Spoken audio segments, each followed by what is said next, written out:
Yeah, okay, sure. We have nothing but one more.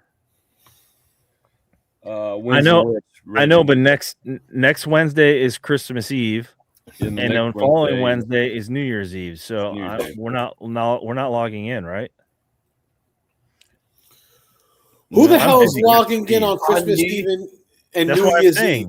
This is the last. No, I know. Why don't we switch a day to like a Tuesday or something? I mean, we're gonna have to. Well, I mean.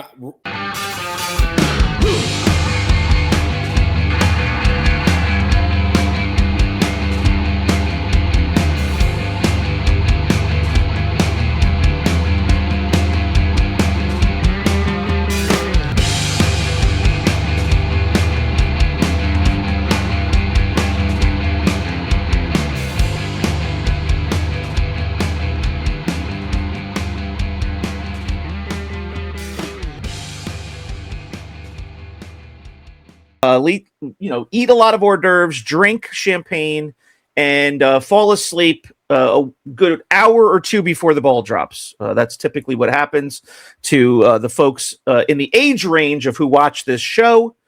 So enjoy yourself on the couch, wake up at 3 a.m, go to bed, and that's what Christopher's going to do. Is that right, Chris? I have never fallen asleep before the ball drop. I am always awake for it. It's true. Me too. My wife is asleep at like 9:40, and I'm sitting there. My wife usually falls asleep, and then I wake her up around 11 o'clock or so. Yeah. And I try and get her up, and then we have a drink or two. Brandon is in California, so he celebrates New Year's 3 or 4 separate times every year. It's terrible. He watches New York, and then he watches Missouri, I think, and then he watches Texas. I watch Colorado, and then California. I watch Chris down at Times Square. I watch Chris at Times Square, right, and then waiting for the balls to drop right on top of them, and then I watch that, and then I go to bed. You're done by 9:30. Done by 9:30, and I go to bed. I really do hate the whole time difference thing. I hope they really scrap this and just get rid of it. I think it's so stupid. Well, let's bring in another East Coaster to join the conversation. But, I'm with you in the concept. The physical nature of it, I don't know if they can do that. But what I really hate is standard time. I hate standard time. Yeah. I want to be on daylight savings time all year long. And most people think it's the opposite. It's not. Because we're on standard time now. It's the winter, and it's dark at 4:15. Yeah, 4:15, exactly. I want daylight savings time, so we get 1 extra hour. Arizona and Hawaii, and I think one other state, they don't do that. So it's actually like normal time for them. Yeah, and they're not dying as quickly as the rest of us. So it has to deal with these time changes. So help me understand, Chris. You want the entire United States to have one? Correct. Okay. Yeah. I want it to be one time across the whole country. So when will the sun rise for Brandon? Will it be at like 4 o'clock in the morning, or is it like 11 o'clock in the morning? I don't even know. You want to know why? It doesn't matter. It's California. No one cares about California. It's gonna shift, drift off into the ocean in a few years. So Gavin Newsom doesn't even care about California, so no one cares. No, he's trying to move to the White House. So yeah. He's going to check out that new ballroom. We want to do one time across the whole land, and that's it. Well, so obviously that's not really possible with the sunrise and stuff, but the changing the time, that's something. It went to either the Senate or Congress and got passed, and then it went to the other body, and it's been dead sitting there for like 3 years now. It actually was a bill in like 2021 or something. I'm so annoyed. Okay, anyway. Yeah. Anyway, Happy New Year. It's New Year's Eve, and it's what is it, about 6 p.m. right now, 6:15? It's not really New Year's Eve, it's New Year's Eve. Oh God, here we go. Yeah. It's not even that. It's December 17th. Cheers. Happy December 17th. Yeah, as of this airing, it'll be Cheers. December 28th. I love New York. Hey, gotta have the ball drop. Yeah. Right. All right. So, John, we're going to talk. Well, I'm talking to John. This is really, Chris, this was your idea. We're going to talk about the state of toys, maybe specifically vintage toys, but what do we think it's going to look like? What is the hobby and the community going to look like in 2026? Any trends that we think might be the case? Anything that we're seeing now that might continue or turn around? I'll throw it to anybody who wants to kick us off. Charles, Okay, what do you think? Let's start over to Charles. What's the Lego market going to do? I mean, I can go. I think that when this year started, prices were still coming down. They were trying to find their plateau. I think we're at the point now where prices, I believe, are at where they're going to stay. I don't really think they're really going to go down any further. I think it's at kind of the lowest point right now. Just looking at prices, what it was before COVID and now, they're kind of almost, not exactly, but almost to like that level where they were before, COVID.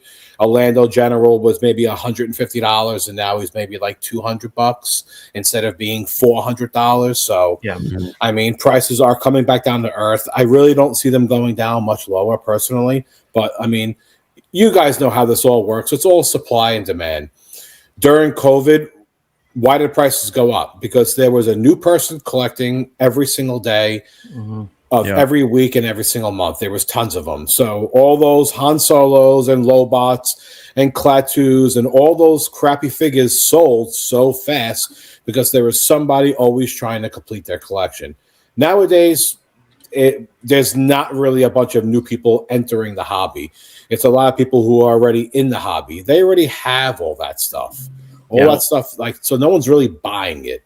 So what I'm seeing now is some people that bought during COVID and then they sold it all because they not interested in it anymore. Correct. Because now they have their job back and they don't have time and they're like, doesn't do anything for me anymore. I'm not home to really enjoy it. So they sold it all. But now what I'm seeing is that some of those people are getting back into the hobby and they want to buy figures all over again. I know a couple buyers on the page that are trying to reestablish their collection because either they sold it all and now they want to get back into the hobby, or they just want to dip their toes in a little bit. So that's something that I've noticed as well. So you might have some repeat buyers where they might have sold everything and they want to get back in. People that are kind of smart were jumping in and buying at these prices, realizing that these prices are really high and it's never going to stick.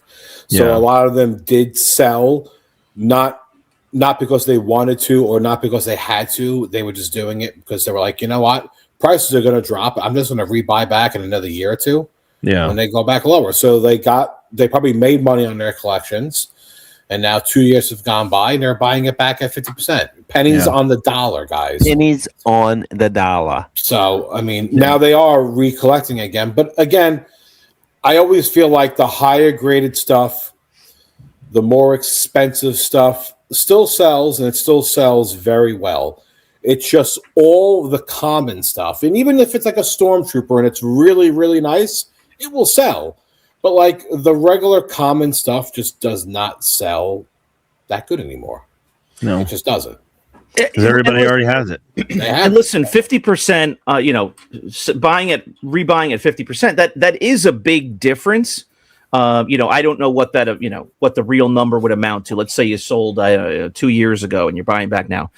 But it's a lot of work to put together a nice collection of figures. Mm-hmm. And I'm sitting here thinking to myself, that part of it is fun collecting, the buying, the selling, but when you go through all of that, I'm thinking about myself first. Do I want to sell and ship and get rid of all my figures to then have to redo it 2 or 3 years later to save, I don't know, $1,000 or something?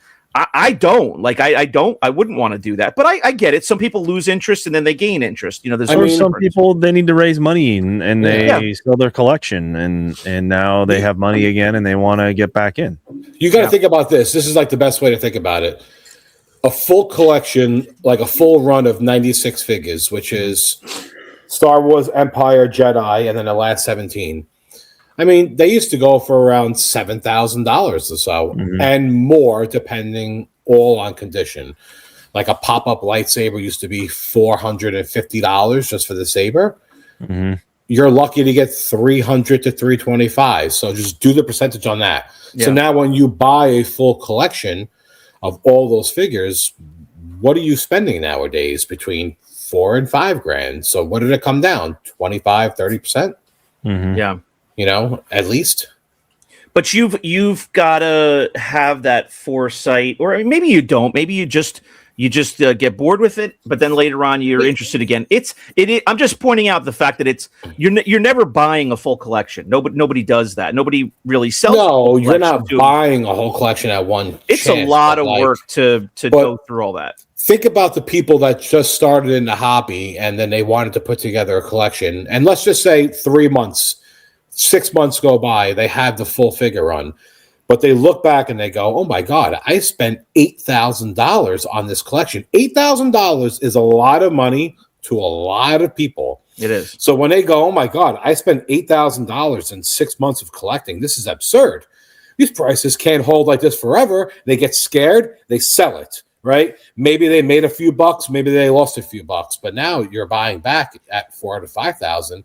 They're having the exact same figures, and they're paying 30% less. For me, as much as I love Star Wars and as much as it certainly is my number one toy line, if I had done that, I think that I personally would have turned and picked a different direction just to bring that excitement back again, because I've already done the Star Wars thing. Like getting those figures, even if they're nice, getting them in person, it's like, oh yeah, cool. This is a nice Stormtrooper. But I've already had that. I had it on my shelf for 2 years. Like I would turn and start collecting Transformers or Ninja Turtles or G.I. Joe or He-Man just to bring that nostalgia back, because I haven't collected those lines and I'd love to see them in person. Well, like I saw the Star Wars for the first time, you know? Funny you say that. Is that now people are starting to do that. They're starting to branch out and collect other toy lines. I mean, I'm doing it. Chris is doing it. I think we're all doing it, where it's like, okay, there's only so many Star Wars figures you're gonna look at. Now I want to collect something else that I played with or that I never had. And I mean, that's what people are doing now. I mean, people at these toy shows, it's ridiculous. They'll look at Star Wars and be like, okay, unless there's a piece that they don't have. But then they're looking at everything else and they're like, oh, do you have this toy line? Do you have this toy line? I didn't even know there's a toy line at Cops and Crooks. I'm sure John knows about it. I've heard about that, yeah. I didn't think they were worth anything. I was like, whatever. I brought a bunch of pieces to a toy show. People were ripping my arms off for these pieces. And I was like, Jesus Christ. And I was like, for Cops and Crooks, I didn't think that it was that big of a popular toy line. But my God, the amount of people that were asking about it, and I sold everything I had. It's just crazy. Well, you go to the toy shows, and every now and then, I'm not I'm not that familiar with all these toy lines. Like, I know what I know from what I had, and then there's other toy lines I know about, but I feel like every time we do these, episodes, like, do you remember this? Do you remember that? And I'm like, oh, geez, I didn't even know they made that toy. So when I go to a toy show, if I see, you guys were with me and I saw Micro Machines, as much as I knew and had Micro Machines, I just forgot about them. So once I saw them in person, I was like, oh my God, look at all these Micro Machines. I forgot about these. And obviously there's a million of them. It's not like I recognized any of them, but just to see them in person and pick them up and stuff, I was like, this completely left my mind. These are so cool. So I'm sure a lot of people do that. They go and they see toys that they forgot about, and it's very exciting. It's a great thing to see. I don't want to pat myself on the back, even though I actually will. Hold on. But I had a crystal ball, and I saw this happening a few years ago. I had a Palantir from the Lord of the Rings, and I was looking through the crystal ball. And I was watching my sales slowly go down, and not so much the price, just the enthusiasm over certain figures. And then I realized, I'm thinking to myself one day, like, how many Stormtroopers can you possibly sell on a sales page? How many Luke Skywalkers can you sell on the sales page? How many of whatever it is can you sell on the sales page? That's why I said, you know what? Like, I need to just like secretly change the name of our sales page to Vintage Toys and get rid of Vintage Star Wars, because I don't want to be branched into just Star Wars. I want to start branching out. I figured that other people would start doing it. I started doing it, buying and selling for myself. Obviously, Brandon's been doing it. But what we're seeing now is that we still have most of the same customers. They're just not really buying Star Wars anymore. They're buying Transformers, like you said, and they want to do Voltron. Tron is always really good. G.I. Joe is pretty good. It's a lot of work with G.I. Joe, and it's more than my brain can handle. No, it's mind-numbing. Yeah.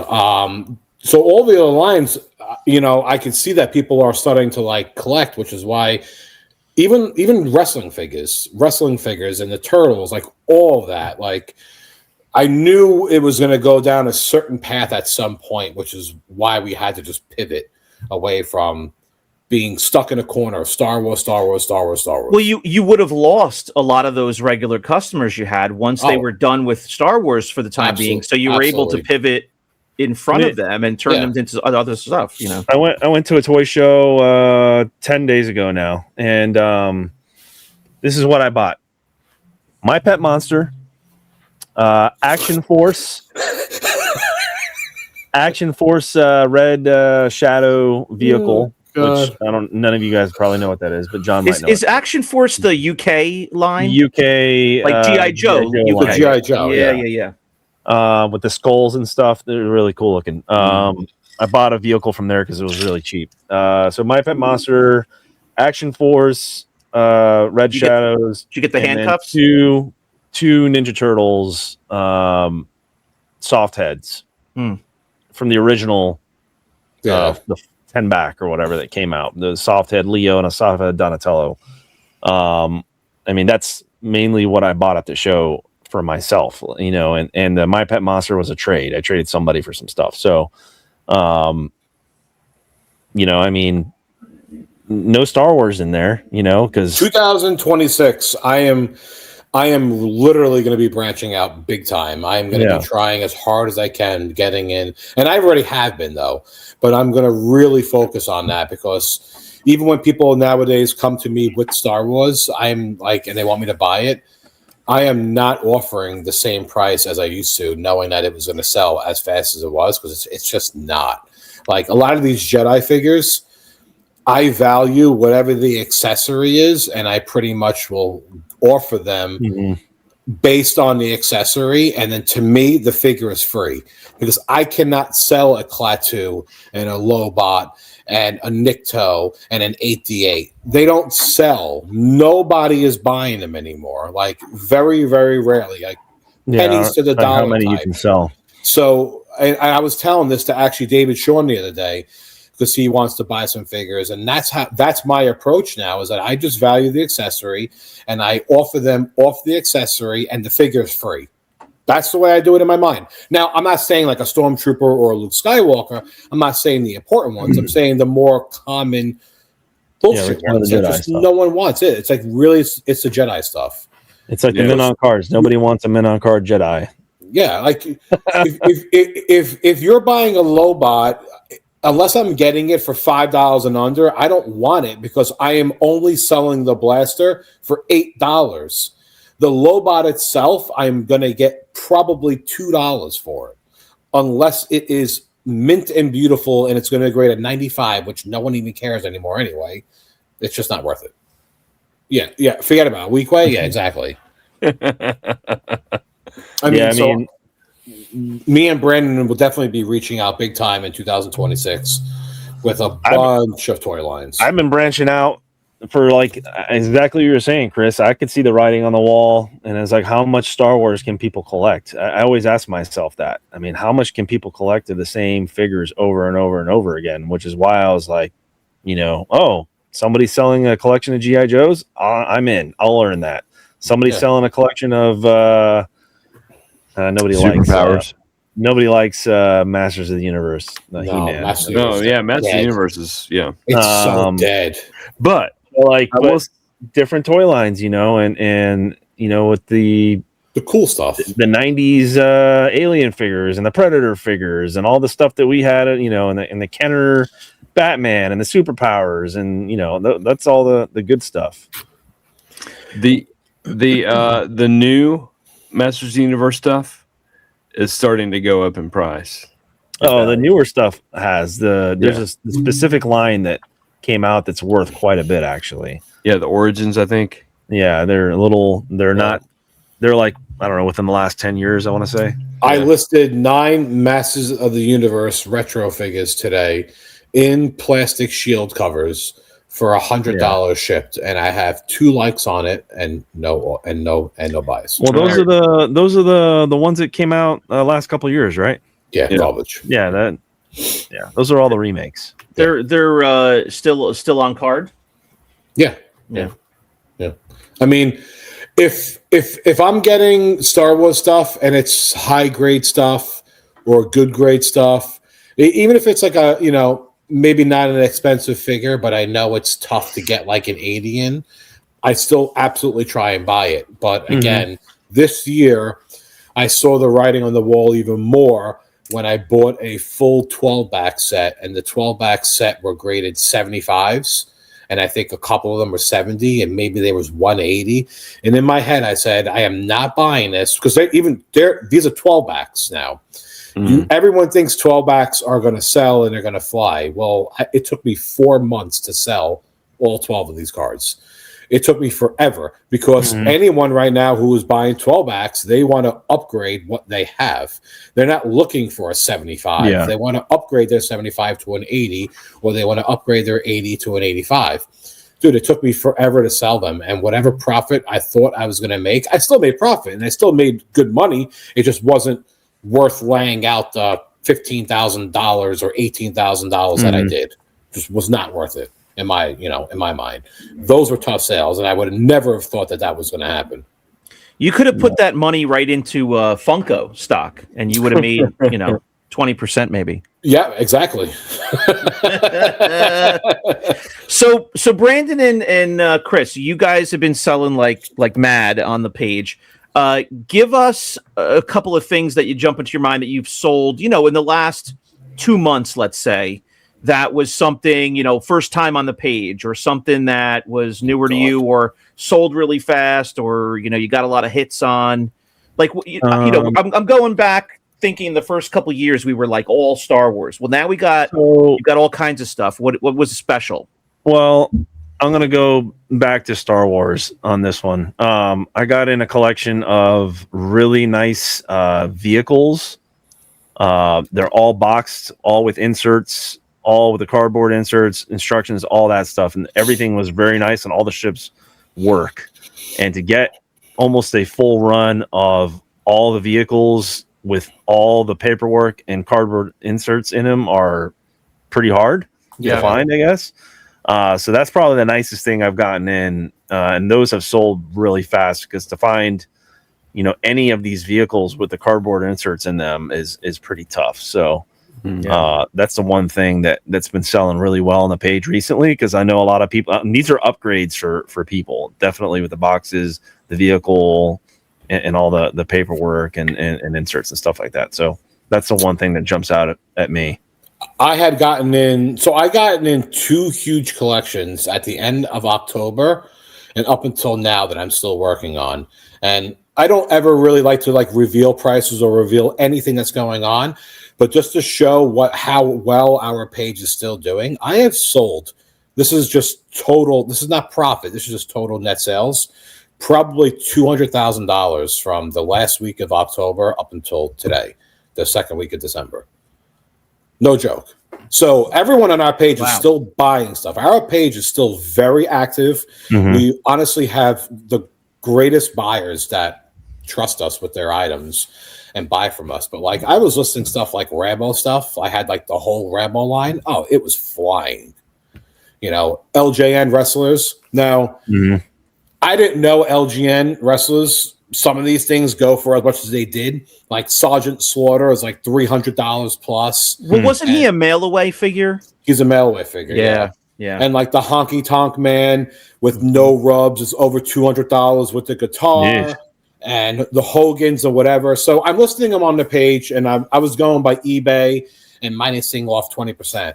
And a couple of guys were like, hey, man, you can get so much more money if you go to the actual LJN Wrestling pages. Join them and whatever. And I said, all right, like, I will, but let's give it out on Rogue 5 first at this price. And then if they don't sell, then I'll bring it to the 2 big LGN pages. And I did that. You know how many listings I've done on the 2 LGN sites? Just take a guess. Like how many listings I've made. How many total. listings? Yeah, listings. Like total I did. 10. I did 25. I was going to say 20. I did 15 on one page and 10 on the other. You know how many items sold out of those 25? Off 0. that page? 0. You know how many Rogue 5 sold? All of them. Well, so I didn't need to join those pages because nothing sold. Well, that's the thing that I'm kind of weird about that. Because somebody will tell you to join those pages, but nobody knows who you are on those pages. So why are they going to buy from you? No, you know? I actually the other thing is bringing some guy over to our page who then ended up buying the LGN figure off of me. Well, I was going to say, you think you're going to go over there where the knowledgeable people are, the real collectors of that line are, and you're going to get, maybe a little bit more money. But the truth is those guys probably all have those figures already, so they're the Star Wars version of what we were just talking about, or they're the LJN version of the Star Wars people we just talked about. They're only looking for upgrades at this point, and not that they weren't nice figures, but to them they're not as exciting or special. They're seeing that stuff regularly, probably. This is the reason why I love our page, and it was so smart the way we did it. And every day I thank the Lord Jesus Christ and Charles's sun chips that he eats every day that we did it this way. Because think about it like this, right? We are on our sales page and we are selling everyday collections that we buy. We are buying at the current prices and then we're reselling at the current prices. All these other pages are filled with hundreds and hundreds of sellers who are not buying at current prices. They're selling probably their old collection that they bought during COVID that is so overpriced. Now they're listing a pop-up R2 for $700 because that's what they paid for, or maybe even $650, which is still way overpriced because they paid $700, and they can't sell it. And a lot of these pages, you see nothing selling and nothing moving because all these sellers are mainly collectors that are selling off their stuff that they bought at these outrageous prices, and it doesn't move. And we're the only page that is on, like, honestly, up to current date of selling of what prices should be, which is why our stuff always sells. And these other pages are all behind because they're still trying to hold on to these COVID prices of what they paid for. And people just need to cut the cord and realize, like, hey, Orlando General, you paid $400 for it. It does not go for $400 anymore. It's $200. If you want to sell them for $200, yeah, that's why Rogue 5 is selling them for $200 because we're listing it for $200. Eventually, those pages will list them for $200, but it takes them 6 months and listing it 97 different times. Yeah. Well, listen, we all know people in the hobby. We know friends of ours who they can't let go. They're going to list a toy 12 times. And lower it $1 or $2 every time. And we're all sitting here going, it's worth half that. What are they doing? And they just can't let go. So they're going to, again, list it 12 times and finally drop it down $30 or $40 and maybe they'll eventually sell it. But all that work for nothing. It makes all those pages look stale. It makes them look old. It makes them look like there's no interest whatsoever. There's no movement on any of the stuff. You don't see any excitement around these items. And then everyone always goes, how come your items just sell like crazy on Rogue 5? Nothing. There's no magic pill. Like, we're not doing anything that's just crazy where we have everyone thinking that we could just sell anything. We're just selling stuff at the most current, up-to-date prices. That's why we're selling stuff. I mean, you're operating like a toy store instead of somebody who bought for themselves at the height, 4 years ago, 5 years ago, and is now trying to get something trying to get their money back, which is not going to happen. there was a Luke Jedi that was listed on another page, and somebody reached out to me and said, "Hey, is that a good price for a Luke Jedi?" And it's saying it's near mint or whatever. And I was like, "Well, how much are they asking?" $150. I said, that figure hasn't been $150 since the height of COVID, and I don't even think it was that high. And for a green saber, I was like, no way. They're asking $150 right now, and I'm like, I bet you it hasn't sold. And no, it hasn't sold. And because I was like, who's asking that? I was like, I can barely get $100 for a Luke Jedi complete in great shape. I can't even get that. Yeah, I cannot get $100 for a complete Luke Jedi, but if I break it apart, I can get $100. Yeah. So you have to sell the saber, the blaster, the cloak, and the figure. You just need to know how to sell stuff at the current price, yes, or below what the current price is to move. Like, I'm not selling stuff. I'm not trying to sit on all this stuff forever. Like, this stuff needs to go because stuff is coming in left and right, and I need stuff to get out. You know, same thing at Chris. Like, Chris can't keep all that stuff. You know, no. He can't. Right now, he's sitting on a box of Lobots. You know, I mean, like, I don't have shelves. I don't have shelves in a store that I need to fill just to make people come in and be like, "Oh, you have items for sale." No, that's not how it works here. It comes in and it comes out. There is a huge belt that goes out my back window, and it comes in through the front door, and I stick it on the belt, and it comes flying out the back of the house. That's the way I always picture it. Fly out the back and have more stuff just keep coming in because I want it to just keep revolving around. Just get out. Well, let's be fair though. You are moving a lot of stuff in and out, but off the air, you told us you purchased a full case of 8D8s. You're waiting for season 2 of Boba Fett. Mm-hmm. And you also purchased a lot of other expensive figures. You're going to sit on them. You've been contacting people in China. You've been offering the money to chew on bats, and then come over and travel to the United States. You're waiting for the next pandemic. I am a hen trying to hatch my eggs. But John, what do you see on your sales page? With you selling, what's not selling? Well, stuff that's selling on the vault is, basically games and stuff like novelty stuff. We do sell a lot of novelty stuff. I haven't sold a lot of figures on there recently. They're just kind of sitting there and the same price that they've been. We got a lot of updating we got to do, but we've been selling a lot of like board games, video games. No, like those mystery games, like the mystery in a box kind of games. You know what I'm talking about? Yeah, I think I know what you're talking about. Like a murder mystery. Murder mystery games. Yeah, we sell a lot of those, and we've had a pretty good couple of weeks with as far as nothing record smashing or anything like that, but we've had a pretty good couple of weeks the last 2 weeks with novelty stuff, but I haven't really sold a whole lot of figures. I mean, I've sold a few things here and there on eBay, but I can't. I get no traction on eBay. I get nothing. eBay's gross. I get absolutely nothing. I just can't do it.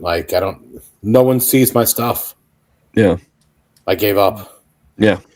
So what do you guys see for later in this year, later in 2026? What things do you feel like are going to be becoming more prevalent on Rogue 5 Toys? What do you see in the different lines of within the hobby of collecting toys?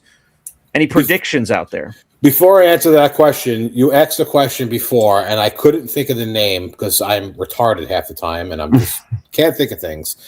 You asked me what toy line comes to mind that that you were selling and that you were shocked of and whatever. Yeah, Dukes of Hazzard. The amount of Dukes of Hazzard stuff that I had gotten in this one collection, and I was a little leery about this. I was like, how many collectors could there possibly be?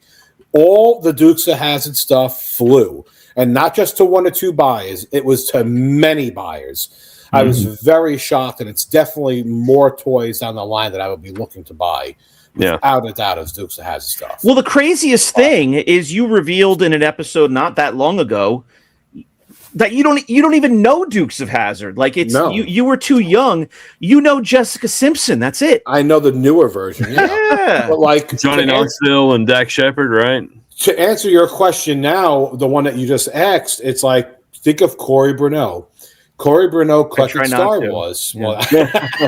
Well, he collected Star Wars, and he sold his Star Wars stuff, but he still likes toys, and he still likes collecting toys. So what is he doing? He's collecting other toy lines. Mhm. Right now, he's collecting Dukes of Hazzard. It happens to be one of the other toy lines. So for 2026, I honestly think it's going to be like, a little bit of Star Wars stuff that's high grade and good condition stuff. And it's going to be mainly all of the toy lines going forward. I wish I could come up with either like a good way to describe this, a good metaphor or something. I don't know what it is, but John will know what I'm talking about. Dukes of Hazzard in, the time that it was out, I guess it was like, I remember, you guys are going to laugh. I remember watching it in like 82, 83. Like they were, I guess it was still on then but I mean, it was as big as anything else going on. Like with kids my age, like even kindergartners, it was such a big show. Like you made sure not to miss it.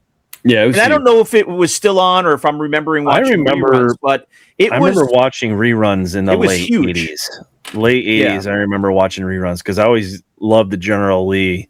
Mm-hmm. And actually had a couple of them growing up. The small Hot Wheels ones that were all smashed up. But I remember buying those and getting those. But that's the only thing. I never had any of the figures or anything. I just had the cars because everybody loves the car. Nobody really cares about the characters. It's all about the car. Yeah, I never had any of the toys either, and I don't remember even knowing about the toys or asking them for them or anything. I just loved the show, and everybody loved the car. Everybody loved the Dukes. Everybody hated Boss Hog. I mean, but it was a whole thing. Like obviously adults watched it too. I mean, it was like a nighttime show. It wasn't a morning show or anything, but it was a primetime show. But it had a wide range, and every kid I know, I remember we all watched it and we talked about it, and we would get our cars together, matchboxes and stuff, and we would jump over hills and all kinds of stuff. It was a huge show. Hardee's used to give away the Matchbox cars, the Hazzard Matchbox cars. Yeah, it was. Maybe I'm overplaying it. I mean, there's probably some older folks who are watching this that have a better memory about that period than I do. But that was a big thing. Like when you see all those lunch boxes and watches and things that do speak to children, the toys obviously and the cars. I mean, that's why, because kids watched it too. Yep. Yeah. And there were only 4 channels. Yeah. So the other thing, Shane, that to answer your question, so yes, other toy lines other than Star Wars, I think is going to be big for the year, but I'm going to start branching into video games. Oh, F-Zero was awesome. So I think I'm going to start introducing some of these on the page. So I know a lot of collectors do video games as well, because that's what they grew up with, Nintendo and Super Nintendo. Not so much Atari, because that was before me, and I'm not, I don't have an Atari to test stuff out on, but I do have a Super Nintendo and a Nintendo. So this is a recent pickup. I will tell you, but it's a nice F-Zero complete with everything in there, still with the original. What's the price on there? $40? $20. $20? Oh my god! $19.99.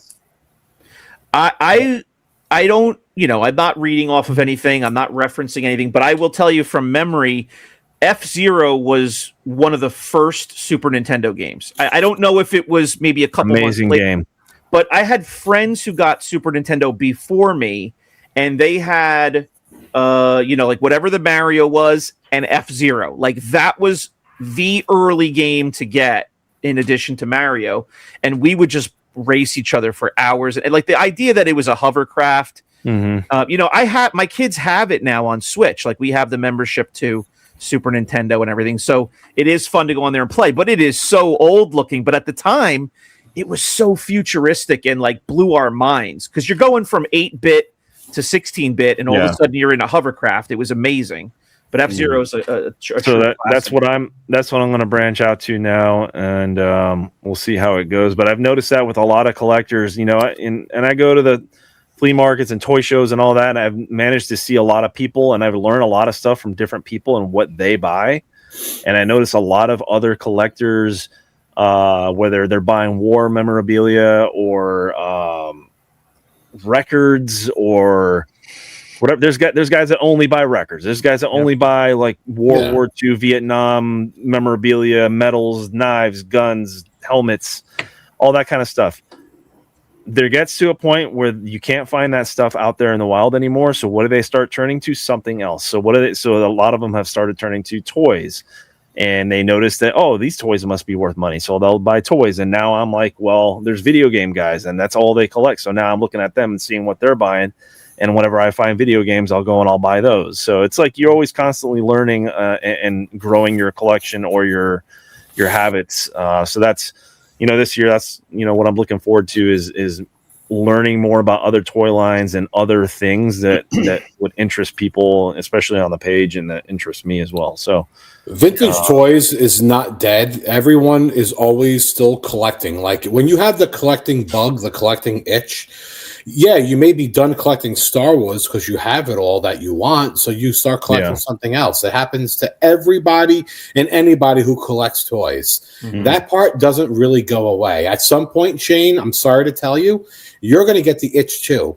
And you're going to want to collect a different toy line or something just different. Right now, you're probably not, because you just feel surrounded by all the stuff around you. And you're like, how can I possibly add more things or something different when I have all this? But once you start to figure that out, I guarantee you're going to do something else also. Yeah, there's definitely toy lines that I would like to collect. I mean, it's also the little bit of the battle of having to educate yourself, learn a new toy line, and that comes from the joy of it. Yeah, that's you have the to fun part. Yeah, you have to find the joy in that and get motivated to do it. It's not something you want to go out and force yourself to do. So at some point, I think so as well.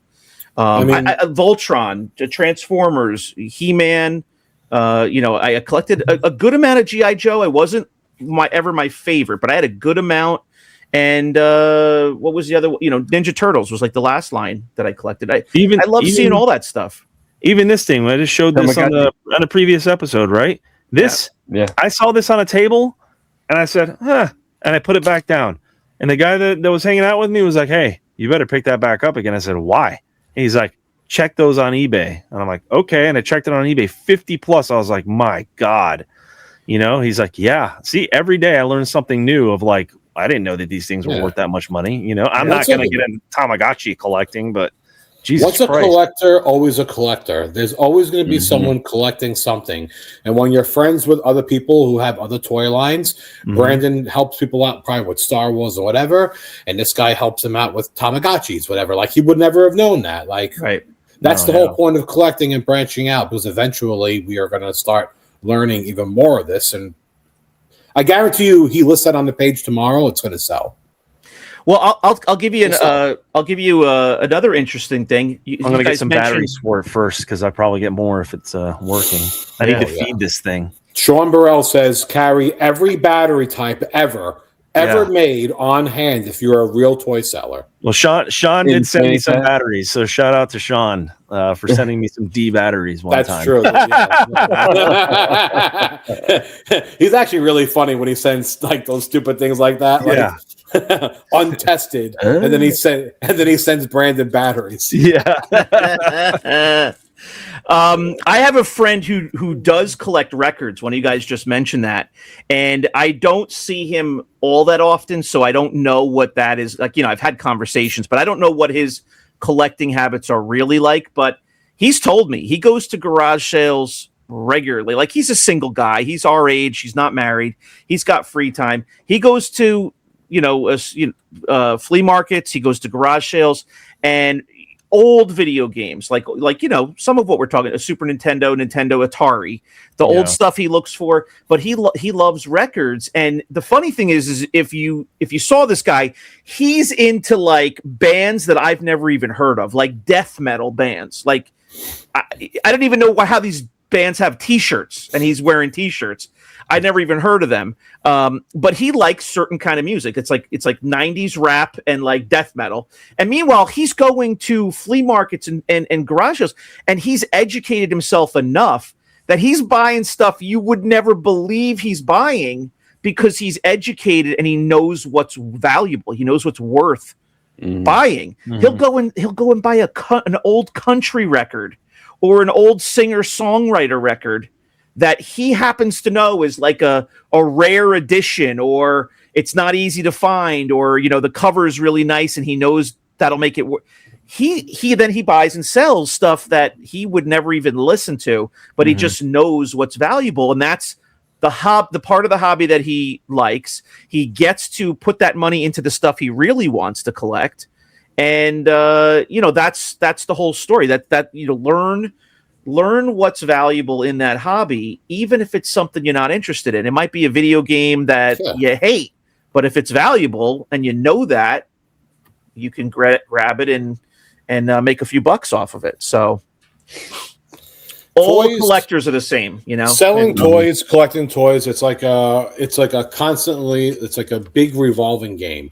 You got to keep evolving with it. So like you got to try and be one step ahead if you can at all times. Yeah, that's like how I always see it as. You want to be one step ahead. You got to be patient with collecting, and you always got to do your research and just observe what is going on, because like I don't know anything about half these toy lines, but then I notice from other people that are collecting them, and I just gain all that information from them. So yeah, actually like on that. You can't be the guy who's standing there in front of a table, trying to find something on your phone. If you could do it real quick on a single item, fine. You walk away for a second, but you can't walk around a flea market or at a garage sale like looking everything up. Like it's not easy to do that. Over time, you're going to accumulate the knowledge to where you can recognize it. Well, that's why when Brandon either goes with or runs into somebody he knows at these things, that's why it's so worth them walking around together, because maybe 50% of their knowledge overlaps, but then the other 50% they help each other.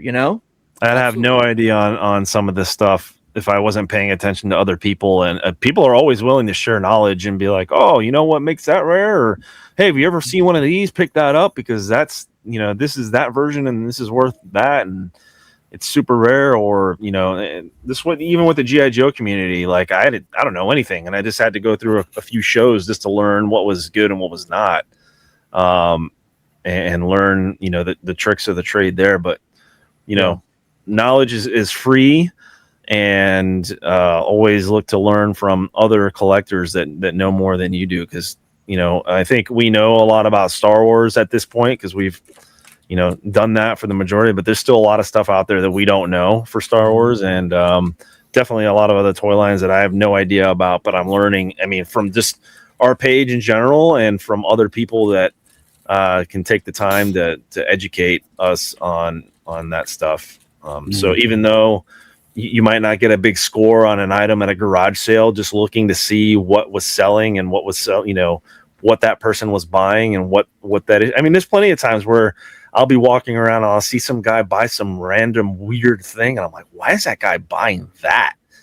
And then I'll look it up and I'm like, oh, that's why he's buying that, and it's because it's going for a few $100s on eBay and it's some kind of rare whatever, So yeah, that's the fun part of the hobby, honestly, is looking to see what is out there, what people are collecting, and learning about it.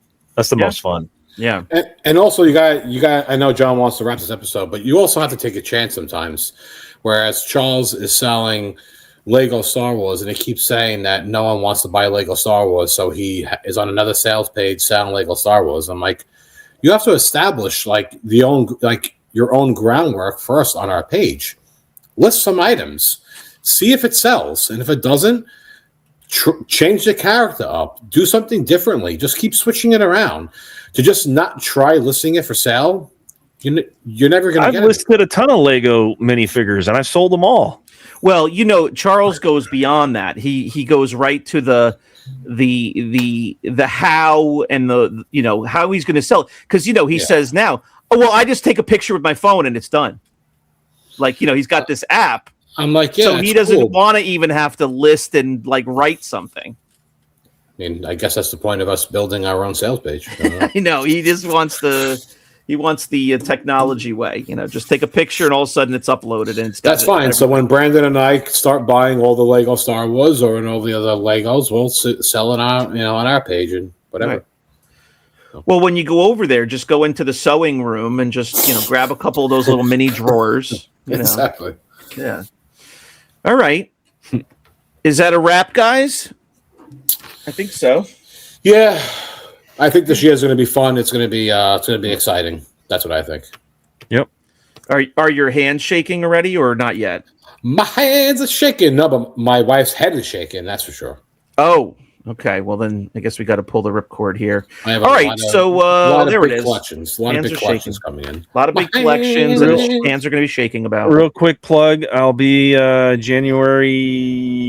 What is it? 10th.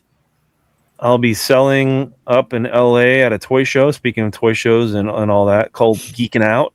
It was a really big toy show last year. Very, very big. They're offering twice a year. And this is the show that I'm talking about where people are like, oh, Star Wars. Oh, okay. And they're like, oh, but what about this toy line? What about that toy line? So, yeah, a lot of different collectors coming out from all over the place. But big show in LA coming up January 10th. So if you want to see what is going on and check it out in person, come out to Geeking Out. All right. He'll be in LA geeking it out. All right. Guys, Happy New Year. I will talk to you soon. Thanks very much to everybody watching. I hope everyone had a wonderful holiday season with your family and friends, and you got a lot of goodies under the tree. Thanks for following along with us this past year and the last few years. If you've been with us, please spread the word. Let everybody know to come on over to this toy collecting podcast. Follow us on YouTube or on your favorite podcast app and comment below. Let us know what you thought of 2025 in terms of toy collecting, toy prices. Let us know what's some of the new toy lines that you've been interested in lately.